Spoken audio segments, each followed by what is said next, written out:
我叫傅長山，今年68歲。街坊鄰里都話我呢個人脾氣同腦筋都好似老屋房梁上嗰塊最硬嘅棗木，又臭又硬。我唔信銀行，唔信社保，只信我呢雙手同埋我藏喺心底嘅秘密。由30歲嗰年開始，我每年都會用盡方法換返2斤小黃魚，足足38年，從未間斷。我以為呢76斤金條係我同老伴晚年最穩陣嘅靠山，直到秀蘭將診斷書啪一聲拍喺我面上，我顫住手打開嗰個我親手整出嚟嘅暗格。嗰一刻，支撐咗我半世嘅信念，連同我個天一齊塌咗落嚟。肺腺癌晚期，已經有多處骨轉移。市一院腫瘤科副主任，一個戴住金邊眼鏡、斯斯文文嘅後生仔，語氣平靜得好似喺讀一份天氣預報。可係呢幾隻字落喺傅長山耳邊，完全唔亞於一道旱天雷。佢渾濁嘅眼珠費力咁轉咗轉，望住 CT 片上嗰片刺眼、張牙舞爪嘅白色陰影，好似一團點燒都燒唔盡嘅野火，喺佢老伴趙秀蘭嘅肺入面燒緊。佢嘴唇喐咗幾下，喉嚨好似塞咗把乾沙，一個字都講唔出。旁邊個仔傅衛軍，一個喺城裏做緊唔大唔細部門經理嘅體面人，呢刻都白晒面，扶住佢：爸，你唔好急，而家醫學發達，晚期都唔係冇得醫。醫生，我哋用最好嘅藥，進口嘅，標靶嘅，唔理幾多錢，只要可以醫好我媽。嗰醫生推咗推眼鏡，公事公辦咁答：病人嘅情況，我哋建議先做個基因檢測，睇下有冇合適嘅標靶藥。一個化療週期加上標靶治療，前期費用，你哋先準備30萬啦。呢個只係開始。30萬，傅衛軍個臉色又白咗幾分。佢一個月人工扣咗樓貸車貸同一家人開支，得落嘅都唔過萬零幾。呢30萬好似一座山，突然壓喺佢肩頭。唯有傅長山聽到呢個數之後，嗰張黑滿風霜嘅臉上反而浮起一絲詭異嘅平靜。佢雙因為成日同木頭打交道而生滿口繭嘅手喺褲腳上用力搓咗搓，好似要搓走醫院入面嗰陣消毒水同絕望混埋一齊嘅味道。衛軍，佢開口，聲音沙但異常沉穩：你先去幫你媽辦住院手續，錢嘅事你唔使理。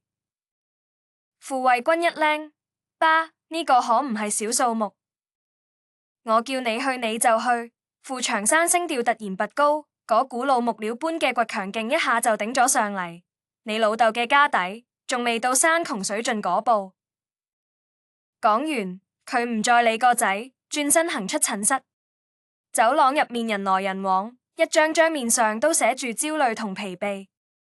傅長山靠喺冰冷嘅牆身上，由口袋摸出一包皺巴巴嘅大前門，但轉念記起呢度係醫院，唔可以抽煙。佢又將煙菜反入去，只知微微嘅顫抖，卻已經洩露咗佢心入面嘅波瀾。佢腦海入面冇諗住要揾邊個親戚開口借錢，亦冇去諗個仔嗰啲少少積蓄。佢嘅思緒已經飛返30里外嘅老家，嗰個喺鎮邊佢親手起嘅老院子。院子東廂房入面嗰張佢用成塊百年榆木整出嚟嘅公桌，係佢嘅心血，亦係佢嘅堡壘。由30歲嗰年起，佢親眼睇住自己做咗一世小組長嘅老豆，因為一場塵肺病，花光晒所有撫恤金，最後仲係喺冇完冇了嘅咳嗽入面斷氣。由嗰日開始，傅長山就對嗰啲寫喺紙上嘅承諾冇晒信心。佢覺得人可以靠嘅只有賺喺自己手入面嗰啲嘢，於是佢開始咗自己嘅計劃。佢係個遠近聞名嘅木匠，手藝好，活又多。每年開春，佢接啲私活賺返嚟嘅錢，除咗家用，剩低嗰啲，佢都託信得過嘅人，換成1斤或者2斤沉甸甸嘅小黃魚，100克1斤嘅標準金條。為咗藏呢啲寶貝，佢花咗足足3個月設計同製作嗰張公桌。桌案夾層入面，佢用最精妙嘅榫卯結構整咗個暗格，冇釘，冇膠水，全靠木同木之間弓武榫巧妙咬合。除非識得佢獨門嘅開啟手法，否則就算將桌劈爛，都未必揾得到嗰個同桌體渾然天成嘅空間。38年，一年2根，有時手頭鬆動，仲可以傳到3根。佢記唔清確切數目，只記得去年冬天，佢最後一次放入去嗰陣，嗰個用紅絨布包住嘅狹長空間，已經碼得整整齊齊，只剩最後一點空隙。佢估76根，只多唔少，一根100克就係7600克。按而家嘅金價，一克500幾蚊，呢筆錢足夠將秀蘭由鬼門關拉返嚟好多次。諗到呢度，傅長山嗰顆被診斷書砸到708落嘅心，終於重新拼返埋一齊。佢長長噓出一口氣，胸膛入面嗰股壓抑嘅驚慌，被一種即將掌控全局嘅底氣取代。佢逃出老年機，打俾個仔：衛軍，你喺醫院守住你媽，我返老家一轉，攞啲嘢，最遲聽朝早，錢就到位。電話嗰頭嘅傅衛軍仲喺度為錢發愁，聽到阿爸咁篤定嘅話，唔由得一愣，追問道：爸，你邊度嚟咁多錢？你可唔好去借高利貸啊？混賬嘢！傅長山低聲鬧咗一句：你老豆一世未同人低過頭，而家更加唔會。安心等住。收咗線，佢唔再停留，大步流星咁朝醫院外巷去。傍晚嘅霞光將佢嘅影拉得好長，嗰個鳩嘅背影入面透住一股毋庸置疑嘅決絕。佢要去開啟佢守護咗半世嘅寶藏，去打贏呢場同閻王爺搶人嘅仗。佢堅信佢贏到。由市區去返老家嗰個鎮，坐城鄉巴士要搖1個半鐘。傅長山坐喺最後一排，窗外景物飛快倒退，高樓慢慢稀疏，取而代之嘅係熟悉嘅田埂同瓦房。不過佢心情同車窗外嘅暮色唔一樣平靜。佢嘅思緒返到38年前，嗰年佢啱啱30，亞仔衛軍仲喺度門山學步。佢老豆一個喺鎮辦工廠做咗一世嘢嘅老實人，因為長年接觸粉塵，得咗塵肺病。廠子改制，負責人換咗一詞又一詞，當初拍胸口保證嘅醫藥費全包變成一句空話。佢背住老豆跑勻縣城同市裏嘅醫院，屋企啲積蓄好似流水咁花晒，最後連買奶粉俾維軍嘅錢都湊唔夠。老豆臨終前拉住佢隻手，瘦到剩返一把骨。老人費力咁喘住氣，眼入面滿係愧疚。長山，爹對唔住你，冇幫你留低啲乜。傅長山嗰陣冇喊，佢只係死死咬住牙，指甲插入掌心。由嗰一刻起，一個念頭就喺佢心入面扎咗根：靠山山倒，靠人人走。只有賺喺自己手入面嘅真金白銀，先至係最穩陣。佢係個木匠，一個手藝精湛到可以令木頭開花嘅匠人。佢唔單止識做家具，更加懂木性。佢知邊種木最韌，邊種結構最穩。於是佢將對穩固呢2個字嘅極致追求，由木工活轉移到人生規劃上。佢開始儲金條，過程好艱難。80、90年代，黃金仲係稀罕嘢。佢要托住喺城裏供銷社返工嘅遠房親戚，一點一滴咁換。每一筆錢都係佢揮住袍子，拉住大腳，喺漫天飛揚嘅刨花同刺耳噪音入面，一分一毫掙返嚟嘅血汗錢。佢對自己苛刻到近乎吝嗇，1蚊擺成2蚊市。秀蘭偶爾想扯塊新布做衫，都會俾佢鬧好耐。秀蘭係個溫順嘅女人，佢唔明白老公點解咁愛錢，但佢信佢。佢只係默默咁將日子過得更精打細算，縫縫補補，將一個家打理得井井有條。為咗存放呢啲命根子，傅長山更加係傾注晒全部心血。佢揀咗塊上好嘅百年榆木，木質硬，紋理密，係做全家寶嘅料。佢花咗3個月喺冇人嘅時候喺後院叮叮當當咁敲打。佢冇用一隻釘，完全憑住祖師爺老班傳落嚟嘅榫卯工藝。嗰張工桌面板底下藏住一個由機括筍控制嘅暗格，開啟佢要一套複雜又獨特嘅次序，先喺桌腳某處特定木結上按3次，再將桌面上一塊睇落渾然一體嘅雙木塊朝特定方向轉半圈，最後由桌底一個唔起眼嘅卯眼入面，用一支特製細鋼針捅入，先可以解鎖入面嘅卡榫，等一塊同桌面木紋完全融合嘅蓋板悄悄彈起。呢套手法普天之下只有佢傅長山一個人知，佢甚至冇同個仔衛軍講過。呢度係佢嘅絕對領域，係佢對抗世上一切不確定性嘅最後王牌。巴士吱呀一聲停喺鎮口，傅長山落車，熟悉嘅鄉土氣息撲面而嚟。佢冇同任何熟人打招呼，直頭行去自己嘅老院子。院門虛掩住，一把老舊銅鎖掛喺上面，淨係做個樣。衛軍一家搬咗入城之後，呢度基本空置，只係偶爾返嚟住2日。推開門，一陣風塵木頭味同淡淡霉味湧出嚟。院子入面雜草已經長到半人高。傅長山心入面有啲酸，諗返當年呢個院子俾秀蘭打理得幾咁乾淨利落，牆角嗰啲絲瓜藤都爬得精神奕奕。佢冇耽擱，穿過堂屋，直行去東廂房。嗰張榆木公桌靜靜立喺牆邊，桌面落咗薄薄一層灰。喺昏暗光線下，佢泛住深沉厚重嘅光澤，好似一個沉默嘅衛士，守護住主人的秘密。傅長山行上前，伸出嗰雙粗糙嘅手，輕輕拂走桌面嘅灰塵。佢嘅動作好似喺摸戀人面頰，充滿真愛同敬畏。佢深吸一口氣，開始執行嗰套刻喺骨子入面嘅開啟程序。佢彎低腰，喺右後方桌腳內側揾到嗰個只有佢知，比指甲蓋仲細嘅木結。佢用拇指不輕不重按咗3下，1下、2下、3下，力度同間隔分毫不差。跟住佢直起身審視桌面，喺靠近邊緣嘅位置有一塊顏色稍深、形似葉脈嘅木紋。佢用食指同中指掂住嗰塊木紋，逆時針轉到某個特定角度嗰陣，佢感到指尖傳嚟一聲極輕微嘅咔嗒聲，嗰係內部機括歸位嘅聲。最後一步，佢由貼身口袋摸出一根用絨布包住、磨到發亮嘅鋼針。佢蹲低身，幾乎係趴喺地上，先喺桌底一個複雜嘅卯眼結構深處揾到嗰個針尖咁大嘅孔。佢屏住呼吸，將鋼針穩穩插入去。嗒一聲清脆，幾乎可以忽略嘅輕響由公桌內部傳出。成咗。傅長山心入面嗰塊大石終於落地。佢起身，滿懷期待咁望住桌面。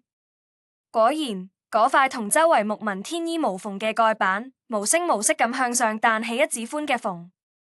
38年心血，76根希望，就喺入面。佢伸出微微顫抖嘅手，扣住蓋板邊緣，用力但又帶住一絲神聖嘅儀式感，慢慢將佢掀開。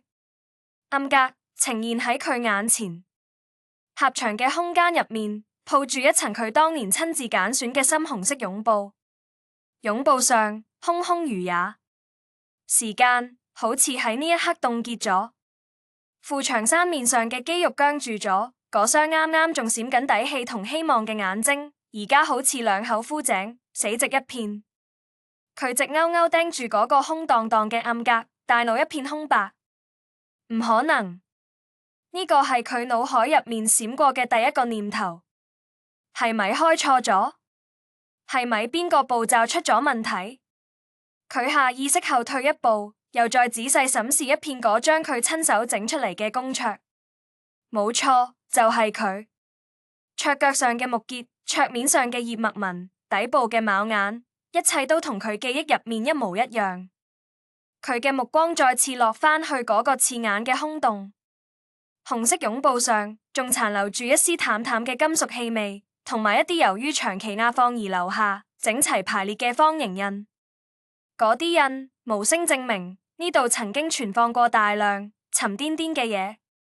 可係佢哋去咗邊？傅長山呼吸開始急促，心臟好似被一隻無形大手攢住，猛烈收縮，擠壓住佢胸腔入面本來就唔多嘅空氣。佢伸出手，箭住探入暗格，手指喺光滑擁抱上瘋狂摸索，似乎想由虛無入面攞返嗰啲冰冷又實在嘅觸感。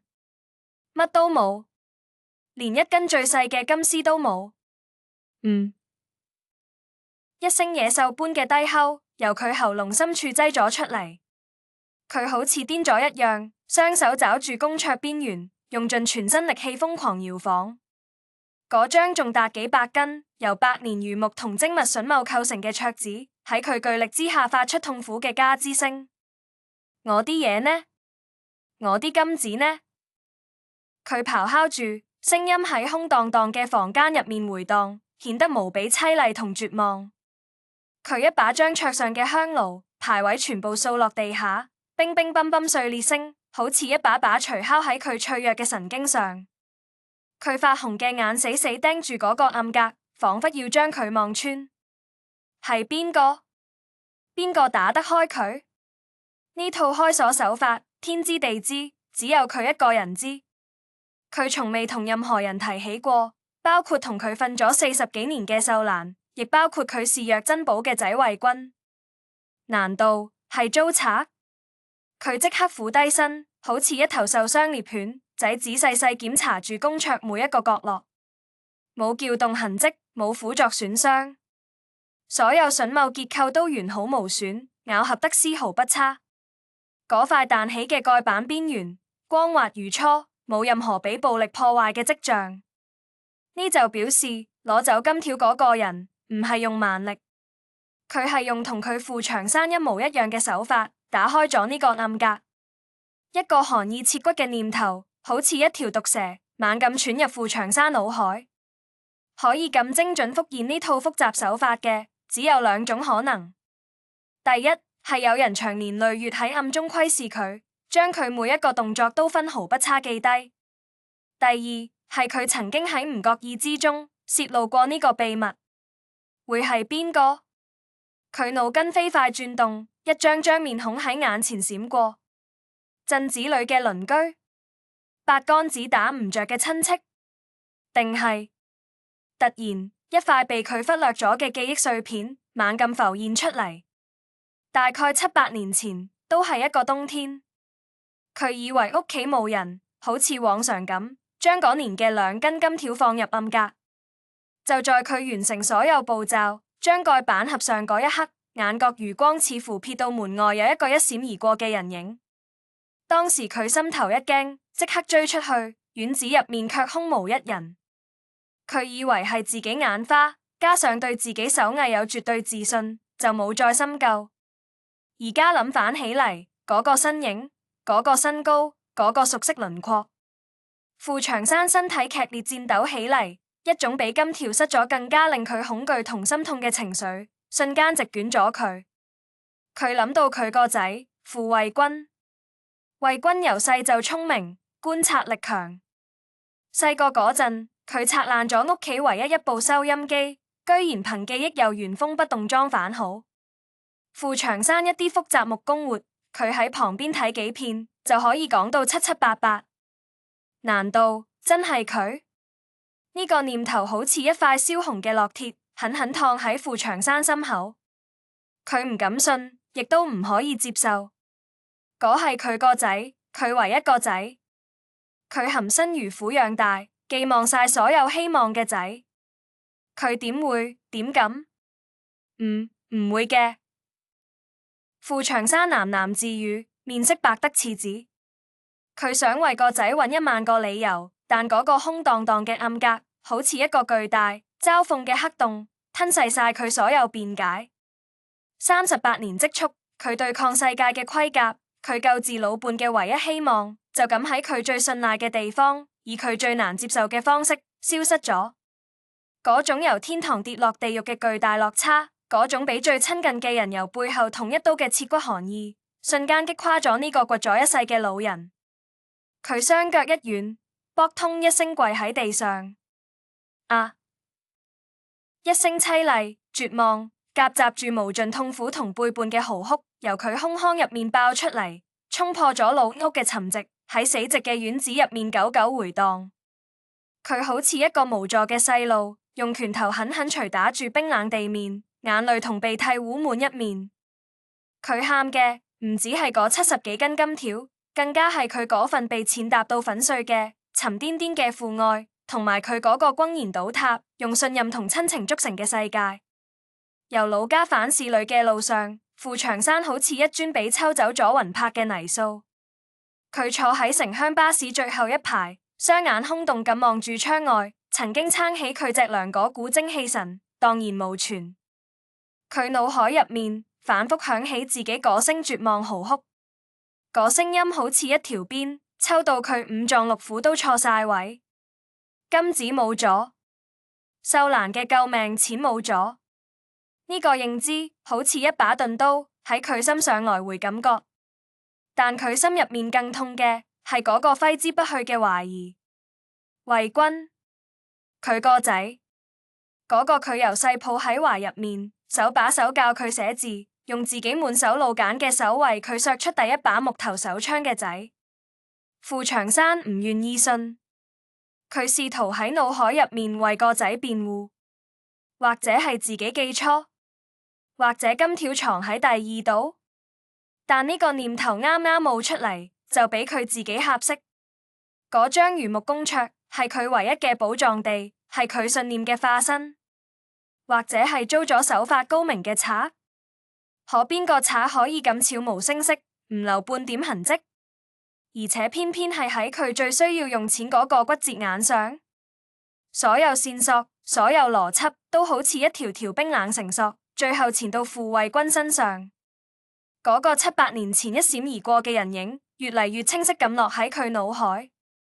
嗰個身高，嗰個輪廓，分明就係當時仲喺大學放假返屋企嘅衛軍。一種比至親背叛嘅屈辱同憤怒，好似熔岩一樣喺佢胸口翻湧。佢攢緊拳頭，指甲深深陷入掌心，疼痛令佢保持住一絲未至於崩潰嘅清醒。佢要問清楚，佢要當面問問嗰個佢一手養大嘅仔，佢嘅心到底係咪肉做？巴士到站，傅長山落車，幾乎一路小跑趕到醫院。天色已經全黑，住院部走廊亮住慘白燈，空氣中嗰股熟悉嘅消毒水味，依家聞落去好似係嘲笑佢嘅無能。佢去到趙秀蘭病房外，透過門上玻璃窗，見到仔傅衛軍同新抱林曉月都喺。衛軍正低住頭，幫阿媽削一個蘋果，動作好仔細。林曉月就坐喺一旁，百無聊賴咁冚手機。趙秀蘭躺喺病床上，大概啱啱用咗藥，精神好差，合埋眼，眉頭緊鎖。見到呢一幕，傅長山胸中怒火燒得更加旺。佢一把推開病房門，砰一聲，入面3個人都嚇一跳。爸，你點？錢攞返嚟啦！傅衛軍站起身，見到阿爸嗰張陰沉得可以擰出水嘅面孔，心入面一沉。傅長山冇答佢，佢直行去病床前，望咗望氣息微弱嘅老伴，然後猛然轉身，一雙布滿血絲嘅眼死死盯住傅衛軍。你同我出嚟！佢聲音係由牙縫擠出嚟，冷而硬。傅衛軍俾阿爸嗰個眼神睇到心寒，放低水果刀，遲疑咁問：爸，出咩事啊？我叫你出嚟！傅長山西吼道，頸上青筋都爆咗起嚟。病床上嘅趙秀蘭被驚醒，虛弱咁睜開眼：長山，你做乜？唔好嚇親個細路。你唔好理。傅長山回頭，語氣入面帶住一絲佢自己都冇察覺嘅顫抖。我同呢個衰仔有啲數要算。講完，佢轉身就行出去。傅衛軍心入面七上八落，同新抱林曉月遞咗個眼色，叫佢睇住阿媽，然後硬住頭皮跟出去。父子倆一前一後，行到走廊盡頭嘅消防通道。呢度冇人，淨係一扇積咗灰嘅窗，透入小小城市霓虹嘅雜亂光影。傅長山猛然轉身，一把抽住傅衛軍件衫領，狠狠將佢掟埋牆。講，金子係唔係你攞咗？傅衛軍背脊撞喺冰冷牆上，痛到倒抽一口涼氣。佢俾父親呢個突如其來嘅動作同質問完全整懵咗。爸，你講咩啊？咩金子？仲同我扮？傅長山睇住個仔嗰張寫住無辜嘅臉，只覺得無比虛偽同刺眼。佢揚起手，一個巴掌就想刮落去，但隻高舉喺半空嘅手卻劇烈顫抖住。佢望住眼前呢張同自己後生時好似一樣嘅面孔，終究都係冇落得去手。東廂房公桌入面嗰啲金條，唔好同我講你唔知。傅長山聲音充滿痛苦，嗰啲係俾你媽嘅救命錢，你連你媽嘅救命錢都敢喐，你良心俾狗食咗。聽到公桌兩個字，傅衛軍面色擦一下變咗，嗰係一種混住震驚、慌亂同一絲比戳穿秘密嘅困迫。佢呢個表情變化冇逃過傅長山嘅眼睛，嗰一刻傅長山個心徹底沉到谷底。你果然知？佢鬆開手，狼退後兩步，好似成個人力氣都俾抽空。你幾時知㗎？你係點打開㗎？傅衛軍張咗張口，眼神閃避，半晌都講唔出一句話。佢的確知嗰個秘密，就係父親記憶中嗰個冬日下午，佢無意中撞見咗父親開啟暗格嘅全過程。當時佢俾父親嗰套神乎其技嘅手法嚇呆咗，亦都為父親居然藏住咁大一個秘密而震驚。出於一種複雜心理，佢冇聲張，而係將嗰個秘密同開啟手法都默默記喺心入面。但佢唔可以承認。爸，我唔知你講咩。我從來冇喐過你啲嘢。傅衛軍聲音有啲虛，仲喺度呢。傅長山指住佢，手指都喺度震。衛軍啊衛軍，我傅長山一世冇做過虧心事，點解就養出你呢個熱醬？嗰係你媽嘅命。你將錢整去邊？拎去賭咗，定係拎去養外面嗰條狐狸精？我冇。傅衛軍都被逼急咗，大聲反駁道：我根本就冇攞。爸，你唔可以無端端屈我。就喺呢陣，新抱林曉月搵過嚟，佢聽到父子倆爭執，皺住眉行上前。爸，衛軍，你哋鬧咩呢？媽仲喺入面休息緊。佢望咗眼滿面通紅嘅老公，又望咗眼似癲非癲嘅公公，語氣帶住一絲不耐煩。你問佢？傅長山指住傅衛軍，問佢做咗啲乜好事？佢將佢媽嘅救命錢，幾十萬、上百萬嘅錢都偷走咗。林曉月一聽，眼都瞪大咗，衝口而出：咩？上百萬？爸，我哋屋企邊度嚟咁多錢？跟住佢好似諗起啲乜，一臉鄙夷咁望住傅長山。爸，你係咪急糊塗咗？衛軍佢每日做到死，一個月先搵幾多？佢要有本事偷上百萬，我哋仲使住而家呢間細爛屋，早就換咗大別墅啦。佢嘅話好似一把尖刀插入傅長山心口，而傅衛軍聽到上百萬呢個數，眼神除咗慌亂，仲多咗一絲唔易察覺嘅貪婪同震驚。佢明顯冇諗到阿爸藏嘅居然係咁巨大一筆財富。父子倆對峙，陷入一種詭異僵局，一個喺痛苦中逼問，一個喺慌亂中抵賴。傅長山望住眼前呢兩個最親近嘅人，一個係佢寄予厚望嘅仔，一個係佢個仔嘅枕邊人，佢哋面上寫住啲佢睇唔明嘅表情。佢忽然覺得一陣切骨孤獨。你望住我隻眼講，你冇攞。傅長山聲音已經沙啞，佢一步步逼近傅衛軍，嗰雙渾濁但此刻銳利如鷹嘅眼，仿佛要穿透個仔嘅皮囊，直視佢靈魂。傅衛軍俾父親氣勢逼到連連後退，後背死死貼住冰冷牆身，退無可退。佢眼神飄忽不定，就係唔敢同父親對視。爸，我真係冇攞。佢聲音越嚟越細，完全冇底氣。好，傅長山連講三個好字，語氣滿係悲涼同失望。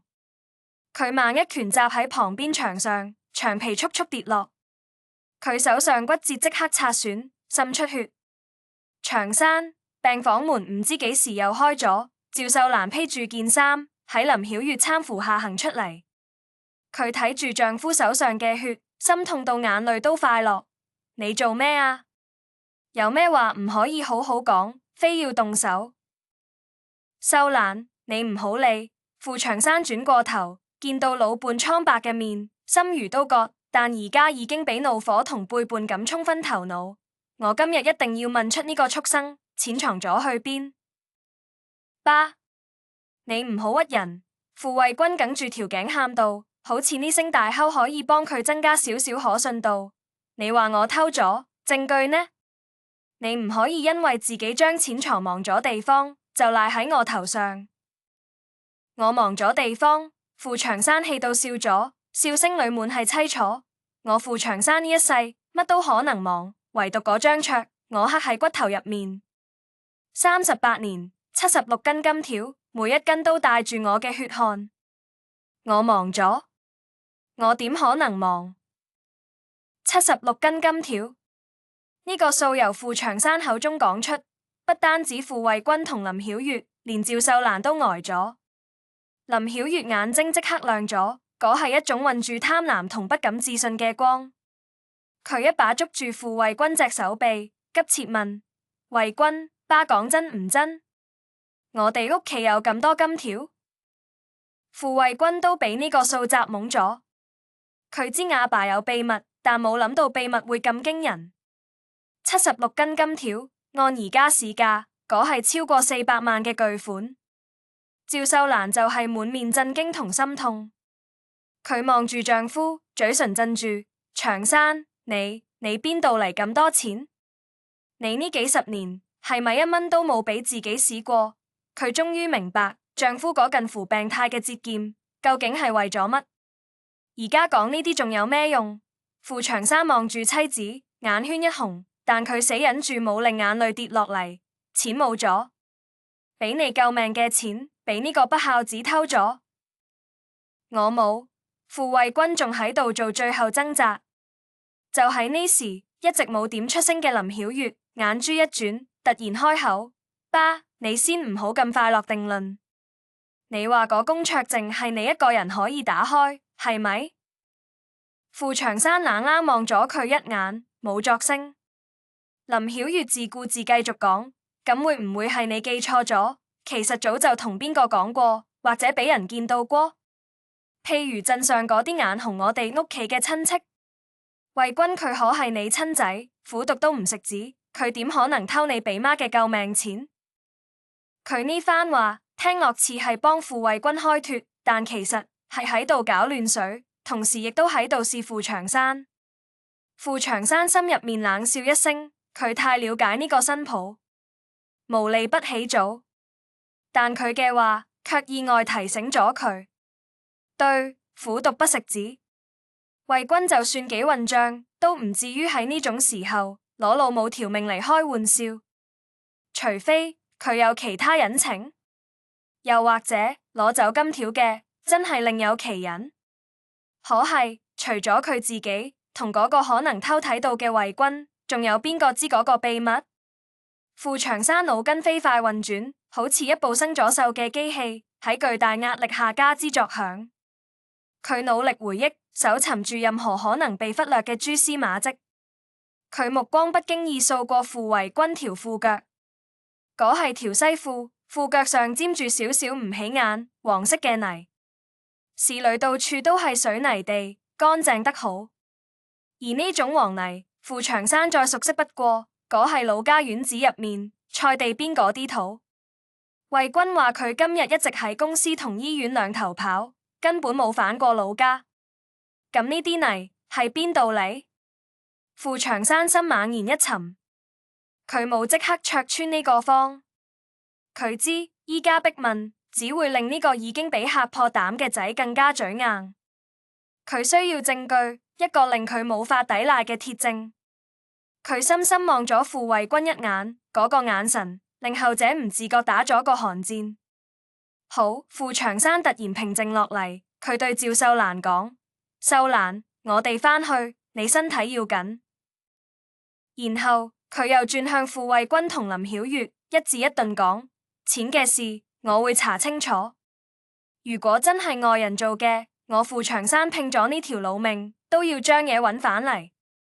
但如果俾我查出係家賊，佢冇講落去，但嗰冰冷眼神已經講明一切。講完，佢扶住老伴，轉身行返入病房。嗰背影唔再係頭先嗰種暴怒同絕望，而係一種壓抑住巨大風暴嘅死寂。傅慧君望住阿爸背影，長長鬆咗口氣，條腿一軟，差啲企唔穩。林曉月趕緊扶住佢，壓低聲又興奮又急切咁問：慧君，到底咩事？爸講嗰啲金條，你係咪知喺邊？傅慧君面色慘白，眼神複雜咁望咗妻子一眼，冇出聲。而喺消防通道另一邊，傅長山將妻子送返病房安頓好之後，又獨自一個行出嚟。佢冇返屋企，而係行去醫院監控室。佢謊稱自己個銀包可能跌喺走廊，想請保安幫手調睇今日嘅監控。佢要睇下喺佢返老家嗰段時間入面，佢個仔傅慧君到底去咗邊？監控錄像入面，時間一分一秒跳動住。傅長山個心都跟住提到桑子眼。佢見到自己離開醫院，見到個仔喺病房同走廊之間忙忙碌碌。然後下午3:05，畫面入面，傅慧君接咗個電話，面色瞬間變得極之難睇。佢行色匆匆離開住院部，行落地下停車場。傅長山個心猛然一緊，佢叫保安撤換到停車場出口監控。下午3:15，傅慧君嗰架黑色別克出現喺出口畫面入面，方向正係出城往老家去嗰邊，鐵證如山。傅長山盯住屏幕，畫面定格喺個仔嗰張寫滿焦慮同惶恐嘅臉上。佢慢慢合上眼，佢突然諗起喺佢打開嗰個空空如也嘅暗格嗰陣，似乎聞到一絲若有若無，唔屬於木頭同灰塵嘅味道。嗰係一種廉價香水味。佢個新抱林曉月身上噴嘅就係呢種香水。一個更可怕，令佢如墮冰窟嘅猜想浮喺佢腦海入面。由監控室出嚟，傅長山覺得自己好似啱啱由冰水撈上嚟，由內到外都係凍。個仔撒慌咗，呢個事實好似一塊沉重墓碑壓喺佢心口。佢唔單止去咗老家，而且係喺自己返去之前去嘅。而林曉月身上嗰股廉價香水味，點解會若有若無留喺嗰個密閉暗格入面？唯一解釋係林曉月都接觸過嗰個暗格，甚至可能同慧君一齊。傅長山冇即刻返去揾個仔對質，佢知喺冇絕對把握之前，任何爭吵都係徒勞，只會令事情變得更糟，令病床上嘅秀蘭更受刺激。佢逼自己冷靜落嚟，佢嗰顆俾憤怒同背叛搞成一團漿糊嘅腦，開始以前所未有嘅速度運轉。佢好似一個經驗豐富嘅老獵人，開始分析獵物留下嘅每一個痕跡。如果金條係慧君同曉月一齊攞走，佢哋目的係咩？為錢，呢個一定。但點解偏偏係呢個時候？點解喺秀蘭查出癌症，急需用錢嘅時候？呢個唔合常理。如果佢哋早就知道金條存在，並且想佔為己有，但可以揀個更穩陣嘅時機。除非佢哋都遇到比天仲大嘅麻煩，急需一筆巨款去填窿。呢個念頭令傅長山心入面稍微鬆動咗啲。佢寧願信個仔係走投無路，都唔願意信佢係人性泯滅。佢決定由另一個方向入手，嗰股香水味。第二朝一早，佢藉口出去幫秀蘭買早餐，直接打車去咗個仔傅慧君屋企。佢有備用鎖匙，開門，一陣熟悉混合飯菜香同生活氣息嘅味道撲面而嚟。呢度本應該係令佢覺得溫暖嘅地方，此刻卻好似一個冰冷、充滿謊言嘅舞台。佢冇去翻箱倒櫃，佢目標好明確，林曉月嘅梳妝台。梳妝台上擺滿瓶瓶罐罐，傅長山呢個老頭一個都認唔出。佢只係湊上前，一個一個攞起，開蓋聞一聞。終於，佢喺一個粉紅色、造型誇張嘅瓶入面，聞到咗同佢由暗格聞到一模一樣嘅香水味，甜到發膩，帶住一股廉價化工感。佢記低咗瓶身上嗰個洋文品牌，雖然佢一個字母都唔識，但佢用手機影咗張相。做完呢一切，佢又喺屋企入面不動聲色咁兜咗一圈。喺陽台一個唔起眼嘅角落，佢發現一對男士皮鞋，鞋底縫隙入面同樣嵌住幾粒乾咗嘅黃泥，證據鏈正一步步閉合。傅長山冇聲張，佢好似一個幽靈咁嚟，又好似一個幽靈咁走。返到醫院，佢將早餐放喺仲喺熟睡中嘅秀蘭床頭，然後獨自一個坐喺走廊長椅上，掏出手機。佢先打俾一個喺工商局返工嘅遠房侄仔，叫佢幫手查下傅衛軍名下有冇註冊公司，或者有冇牽涉到乜經濟糾紛。跟住佢望住嗰張香水瓶上，犯難。佢唔識呢啲洋文，亦都唔知去邊查。諗嚟諗去，佢諗起一個人，醫院入面嗰個戴金邊眼鏡嘅腫瘤科副主任，睇落似個文化人，應該識呢啲。佢硬住頭皮敲開主任辦公室門。醫生，唔好意思，打擾你一下。傅長山搓住手，有啲局促。嗰後生主任抬頭望佢一眼，認出係趙秀蘭家屬，態度仲算溫和。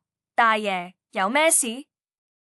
傅長山將手機遞過去，指住張相。我想問下你，呢個係乜牌子？值錢唔值錢？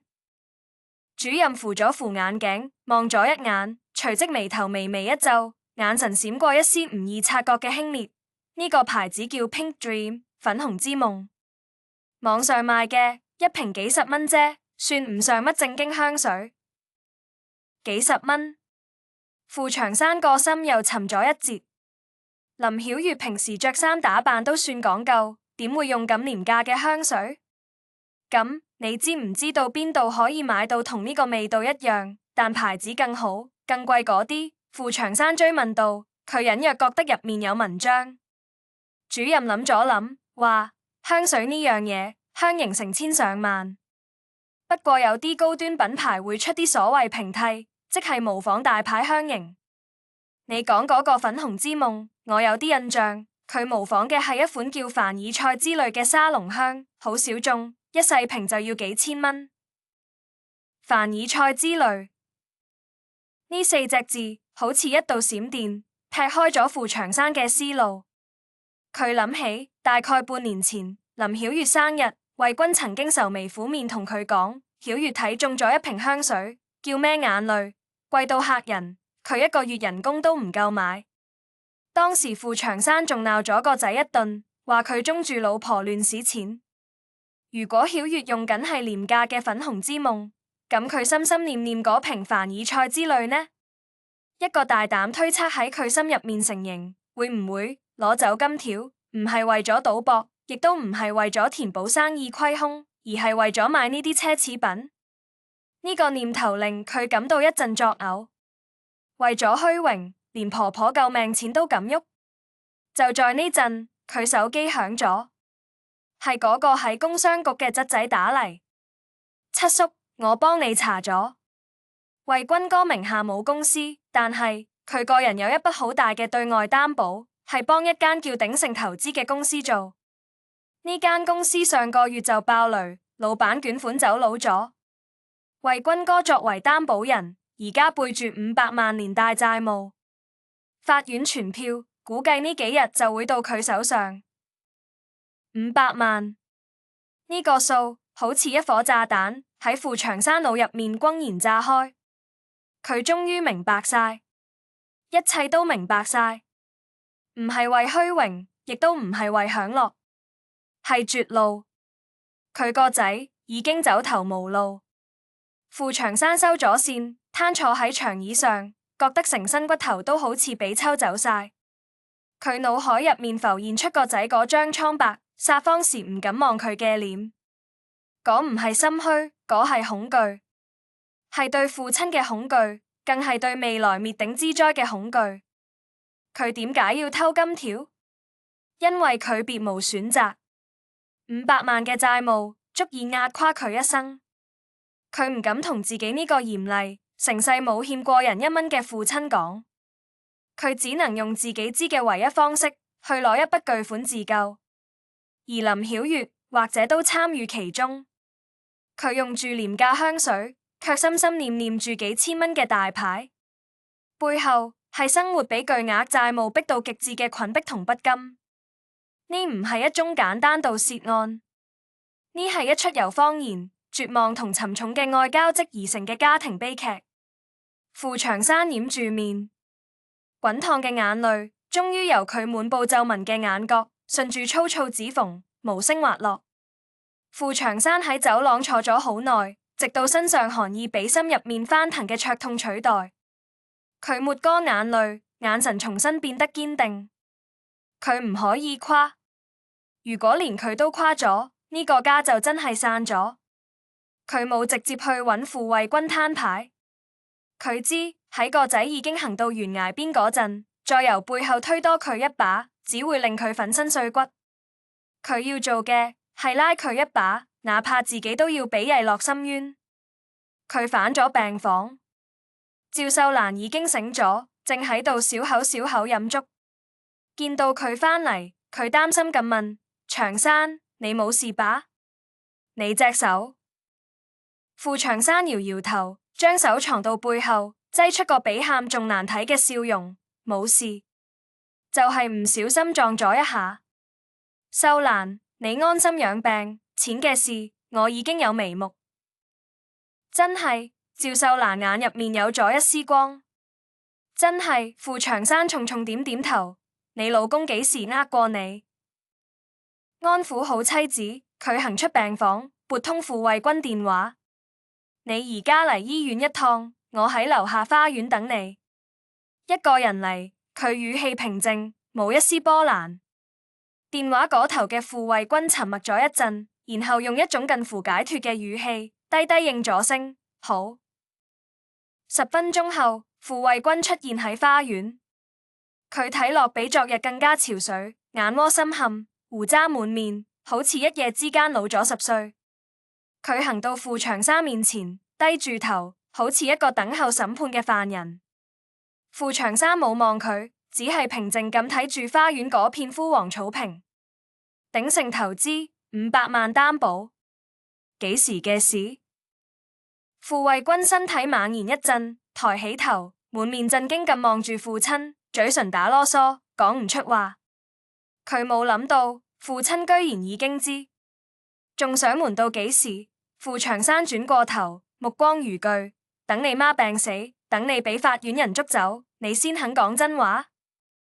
爸！傅衛軍心理防線喺呢刻徹底崩潰，佢撲通一聲跪落，抱住父親大髀，嚎啕大哭：爸！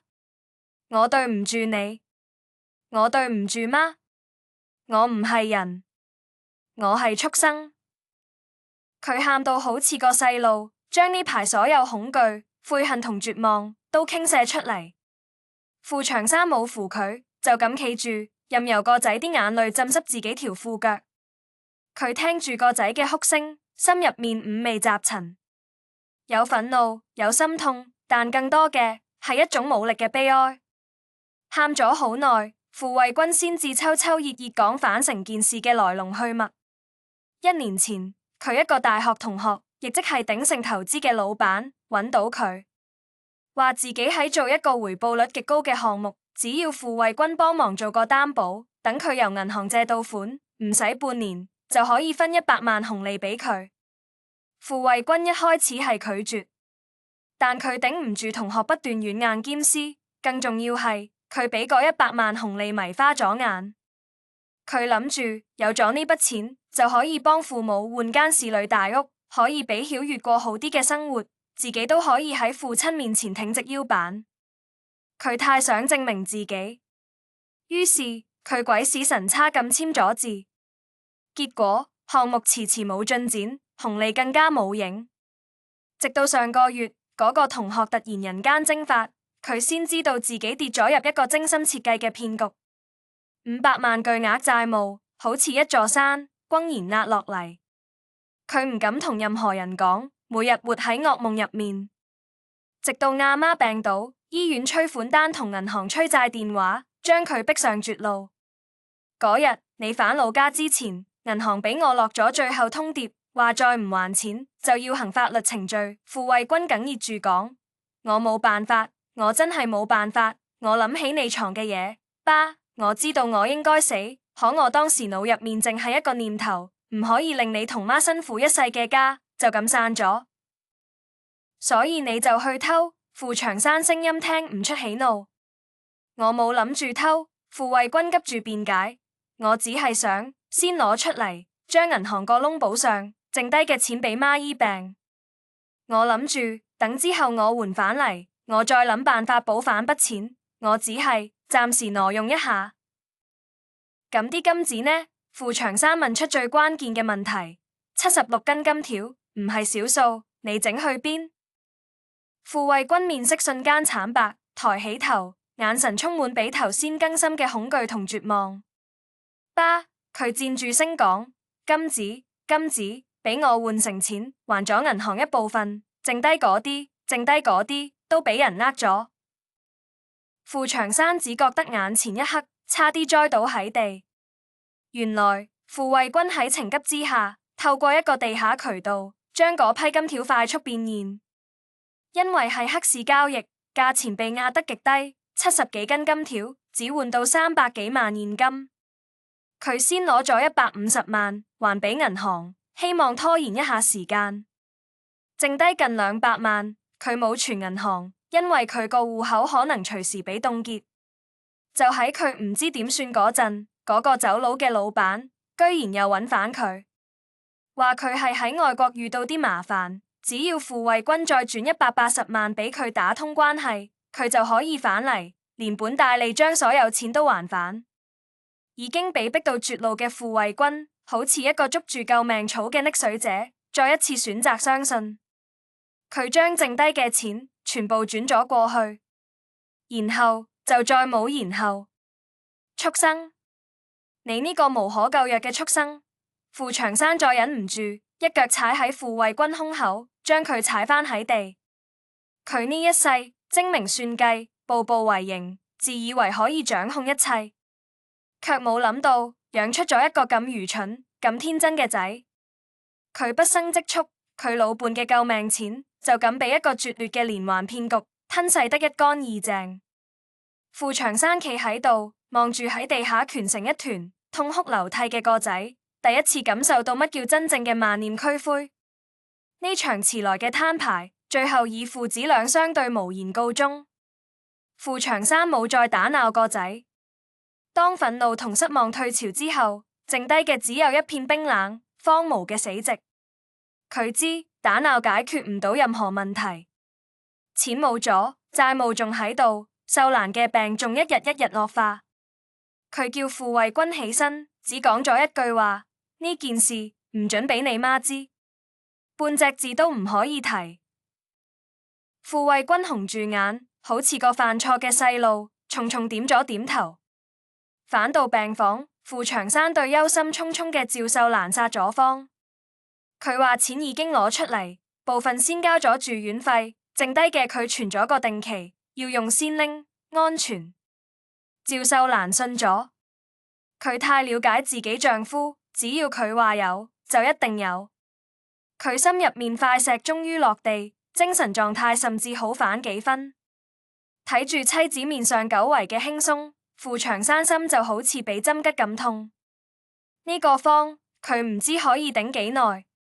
當天下午，林曉月都嚟咗，佢明顯仲唔知金條已經化為烏有。見到公公同丈夫雖然神色凝重，但冇再爭吵，以為係達成咗某種協議。佢眼神入面閃爍住一絲期待同算計。佢將傅慧君拉到一邊，低聲問：點啊？爸同意將錢攞出嚟未？傅慧君面色灰敗，望咗佢一眼，嘴唇動咗動，最後都冇敢講實情，只係含糊應咗聲：爸會處理。林曉月即刻喜上眉梢，湊到傅長山面前，殷勤咁幫佢捶背：爸，你就放心啦，媽啲病一定會好返。等媽出院之後，為君背住嗰啲債，你稍為幫下手，我哋兩個以後幫你同媽做牛做馬。曉月，傅長山突然打斷佢：爸，你講。傅長山轉過頭，平靜望住佢：你嗰瓶凡爾賽之類好用嗎？林曉月個笑容瞬間僵晒喺面上，佢面上血色迅速退晒，變得同病床上嘅趙秀蘭一樣蒼白。爸，你講咩啊？我聽唔明。聽唔明？傅長山冷笑一聲：咁我換個講法，你哋去老家嗰日往公桌暗格噴咗半瓶粉紅之夢，係想做乜？辟邪啊！林曉月徹底呆咗，下意識後退一步，求助似咁望住傅衛軍，而傅衛軍卻羞愧地低下頭，根本唔敢望父親。傅長山明白咗，佢呢個仔到底都係冇將所有實情講俾佢聽。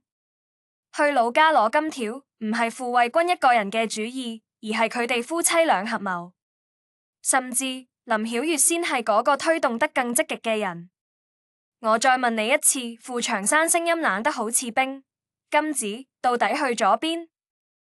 佢仲係想俾個仔最後一次機會，或者事情仲有轉機，或者錢冇俾人全部呃晒。面對公公嗰雙睇穿一切嘅眼，林曉月知道再都瞞唔落去。佢心理防線比傅衛軍脆弱得多，佢哇一聲喊咗出嚟，將責任推得一乾二淨。爸，唔關我事啊，都係衛軍，係佢一定要去攞你啲金條，話可以解決問題。我只係跟住去睇咗下，我一根都冇碰過啊。錢俾人呃晒，都係佢蠢，係佢冇腦啊。佢嘅話好似最鋒利嘅刀，不單止刺向傅長山，更狠狠扎入傅衛軍心入面。傅衛軍猛然抬頭，不敢置信望住自己妻子，佢冇諗到呢個口口聲聲話要同甘共苦嘅女人，喺災難面前會將佢推出嚟作為一替罪羊。林曉月，佢氣到全身發抖。我咩我？難道唔係咩？林曉月破罐破摔，開始口不擇言。傅衛軍，你就係個廢物，冇本事賺大錢，仲要學人做擔保。而家好啦，欠咗一屁股債，將全家都拖落水。我當初真係瞓花咗眼先會嫁俾你。你收聲！傅衛軍衝上去，想捂住佢把口。做咩？咁做唔敢當啦。如果唔係你，媽會急到病倒咩？如果唔係你，爸會咁大年紀仲要為你操心咩？你就係個災星。啪！一個響亮巴掌，唔係傅長山打嘅，亦唔係傅衛軍打嘅，係病床上嘅趙秀蘭。佢唔知幾時落咗床，用盡全身力氣，俾咗新抱一巴掌。夠啦！趙秀蘭聲音唔大，卻帶住一股毋庸置疑嘅力量。佢胸口劇烈起伏，面色因為激動而泛起一陣唔正常嘅潮紅。所有人都俾呢幕突如其來嘅畫面鎮住。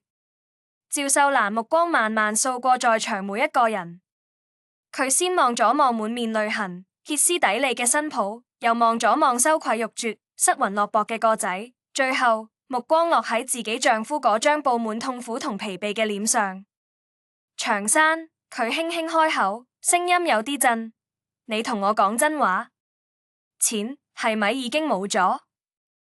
傅長山望住妻子嗰雙清澈，好似可以睇透一切嘅眼，佢知自己再瞞唔落去。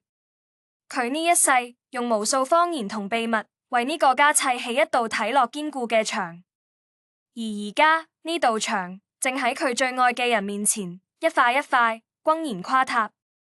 佢艱難地、沉重地點咗點頭。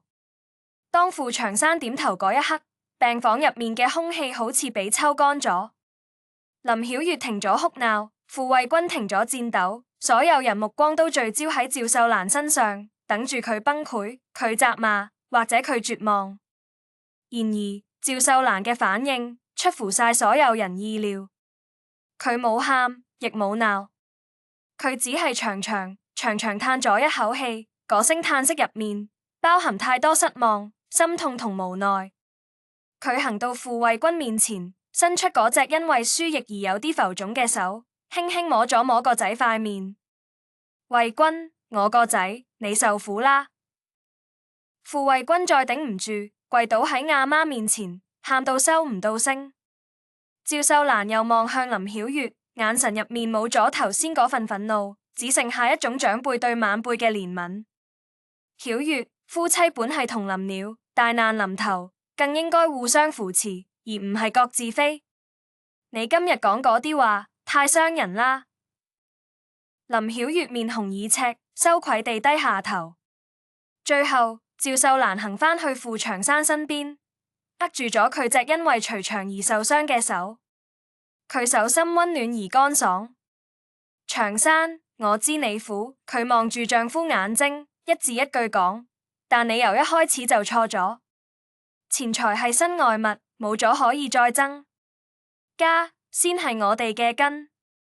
你為咗嗰啲金吉達，跟個仔生分，跟新抱離心，將自己變成一個孤家寡人。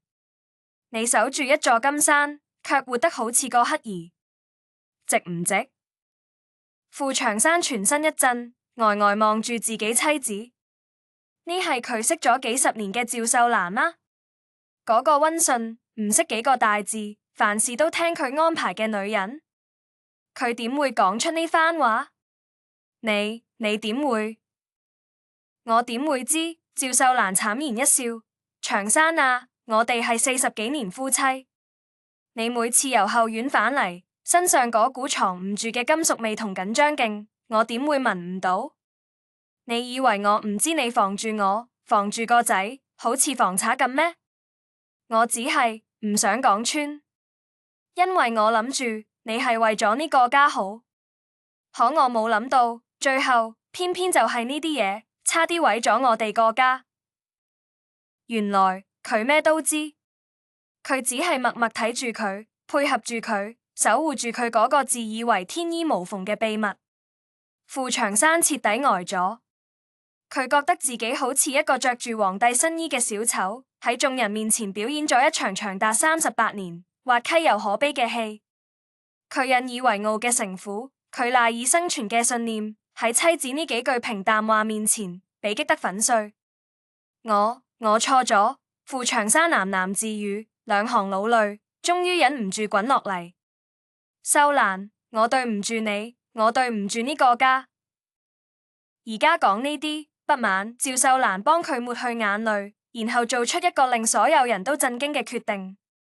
呢個病我唔醫啦，媽。